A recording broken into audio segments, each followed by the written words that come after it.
Vince Maristella, binanatan sa social media. Makakabalik pa kaya sa It's Showtime? Ang buong detalye, alamin!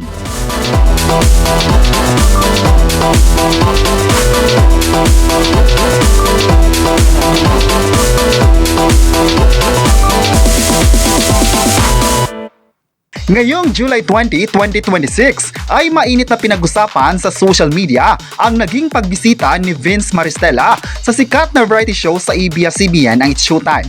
No more na raw. Ito ang sigaw ng mga netizens sa online matapos nitong mapanood ang isang episode sa It's Showtime kung saan naging pahayag di umano ng actor ay parang may meaning.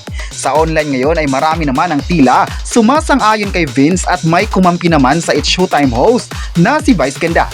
Alam ng lahat na isa lamang itong coincidence at kaya kinaliwan ng viewers ang naging payag nila sa TV. Ayon kasi sa pag-uusap nila sa contestant, may nabanggit si Vince na sumang-ayon siya rito at hindi raw yung mga kahit ano-ano ang nilalagay sa mukha.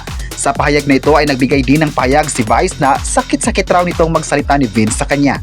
Alam ng fans na isa lamang itong joke pero ayon pa ng netizen, hindi dapat magsasalita ng mga ganito lalo pat naka-live.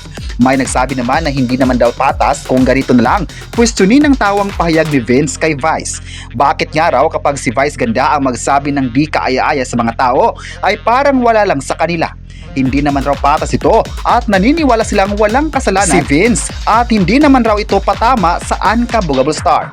May nagsabi naman na hindi dapat magbibigay ng negatibong komento ang mga tao sa mga artista dahil nagtatrabaho lang naman sila sa showbiz. At sana raw ay magiging patas sa pagbibigay ng komento.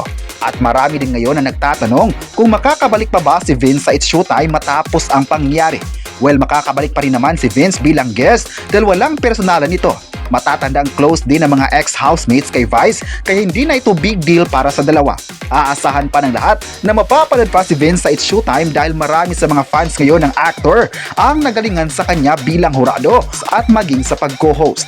Marami naman talaga ang napabilib sa kanya sa mga panahon na nasa It's Showtime ito.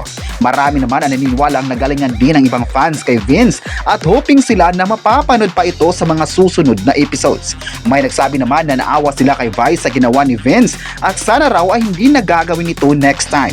Hindi naman raw ito magandang biro at sana inisip muna ni Vince na ang mga komento niya ay double meaning para sa Unka-Bugable Star.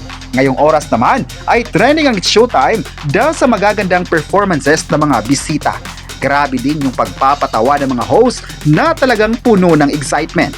May nagsabi naman na sana magkakasama sina Vince at Vice Ganda sa isang movie o maging sa isang teleserye. Magandang ideya raw ito para mas pag-usapan ang kanilang tandem sa isang proyekto. Kayo, ano ang masabi nyo na trending sina Vice Ganda at Vince Maristella sa online? I-comment na kung nagalingan ba kayo kay Vice Ganda at huwag kalimutang i-subscribe ang ating YouTube channel.